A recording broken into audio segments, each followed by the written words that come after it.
بسم اللہ الرحمن الرحیم۔ السلام علیکم۔ 1/1 نیوز کے ساتھ میں ہوں مریم منیر۔ آج 9 نومبر اقبال ڈے کی تمام پاکستانیوں کو میں مبارکباد دیتی ہوں۔ 9 نومبر 1877 کو علامہ محمد اقبال سیالکوٹ میں پیدا ہوئے۔ ابتدائی تعلیم انہوں نے سیالکوٹ سے حاصل کی۔ اس کے بعد اعلیٰ تعلیم حاصل کرنے کے لیے وہ لاہور، انگلستان اور اس کے بعد جرمنی چلے گئے۔ اعلیٰ تعلیم حاصل کر کے جب وہ واپس آئے تو بر صغیر میں جو حالات بہت زیادہ بگڑے ہوئے تھے ان سے بہت زیادہ متاثر ہوئے۔ حالات اتنے خراب تھے اور مسلمان جو تھے وہ بر صغیر پہ ہندوؤں اور انگریزوں کی غلامی میں جکڑے ہوئے تھے۔ علامہ محمد اقبال ان سے اتنے زیادہ متاثر ہوئے اور انہوں نے اعلیٰ سیاست میں حصہ لیا۔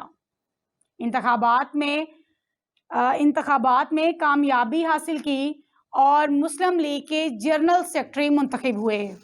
علامہ محمد اقبال شاعر مشرق نے اپنی شاعری سے مسلمان قوم کو، مسلمان لوگوں کو ان میں شعور پیدا کیا۔ ان میں علامہ محمد اقبال نے شعور پیدا کیا، انہیں خواب غفلت سے بیدار کیا، انہیں جاگنے کا کہا، ان کو غلامی سے آزاد کرنے کا کہا گیا۔ علامہ محمد اقبال نے اپنی شاعری کے ساتھ خواب غفلت سے بیدار کیا۔ اس کے علاوہ انہوں نے بچوں کے لیے جو نظمیں لکھی، ان سے بچوں کو جو پیغام دیا، محبت کے ساتھ، سلوک اتفاق کے ساتھ، اخلاص کے ساتھ رہنے کے لیے، ایک دوسرے کے ساتھ مل جل کر رہنا اور ایک دوسرے کی مدد کرنے کا پیغام دیا۔ علامہ محمد اقبال بر صغیر پر وہ واحد شخصیت تھی جنہوں نے مسلمانوں کو انگریزوں اور ہندوؤں کی غلامی میں جکڑے ہوئے کی کم سائیگی کا احساس کیا۔ انہوں نے مسلمانوں کے لیے ایک الگ ریاست کا انتخاب کیا اور انہوں نے 1930 میں خطبہ الہ آباد میں انہوں نے پاکستان کا پورا نقشہ جو تھا وہ پیش کر دیا۔ اسی فکری سوچ کی وجہ سے، اسی فکر کے عالم کی وجہ سے انہیں مفکر پاکستان کا خطاب بھی دیا گیا۔ اپنی شاعری میں انہوں نے کچھ یوں کہا: نہ سمجھو گے تو مٹ جاؤ گے ہندوستان والو، نہ سمجھو گے تو مٹ جاؤ گے ہندوستان والو، تمہاری داستان تک نہ ملے گی داستانوں میں۔ علامہ محمد اقبال ہی وہ واحد شخص تھے جنہوں نے مسلمانوں میں ایک الگ وطن کا جذبہ، شعور، لگن پیدا کی اور انہوں نے اس سلسلے میں محمد علی جناح کی قیادت بھی حاصل کی۔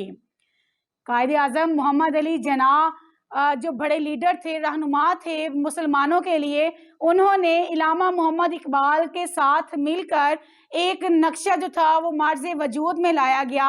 اس نقشے کو پایہ تکمیل تک پہنچایا گیا، اس نقشے کو پاکستان کی شکل میں دیا گیا، اس نقشے کو مسلمانوں کے لیے جو آزادی تھی اس کے حوالے سے انہیں وہ پاکستان جو تھا وہ معرض وجود میں لایا گیا اور یوں مسلمانوں کو ایک الگ وطن جو تھا وہ ملا تھا۔ علامہ محمد اقبال، ہم لوگ اس بات کو جھٹلا نہیں سکتے، اس بات سے انکار نہیں کر سکتے کہ اگر علامہ محمد اقبال کی قیادت مسلمانوں کو میسر نہ ہوتی تو کبھی بھی مسلمان آج آزادی حاصل نہ کر پاتے۔ وہ اسی فکری سوچ میں گم رہتے، وہ ان کی غلامی میں مبتلا رہتے اور کبھی بھی خواب سے بیدار ہونے کی کوشش نہ کرتے، ان میں شعور پیدا نہ ہوتا اور یوں مسلمان جو تھے ہمیشہ بر صغیر ایک جو ٹکڑا تھا اسی پہ غلامی کرتے رہتے انگریزوں اور ہندوؤں کی۔ علامہ محمد اقبال نے شاعری سے مسلمانوں کو جب بیدار کیا تو وہ اپنے بچوں کو، جو پاکستانی جو مسلمان بچے ہیں، ان کو وہ آنے والا کل کہتے تھے، ان کو وہ آنے والی سوچ کہتے تھے اور وہ ان سے یوں بات کرتے تھے کہ تم لوگ اپنی سوچ کو بڑا کرو، تم لوگ اپنی فکر کرو اور اسی طرح تم لوگ آگے بڑھو تاکہ پاکستان کا نام تم لوگ اچھے الفاظ میں روشن کر سکو۔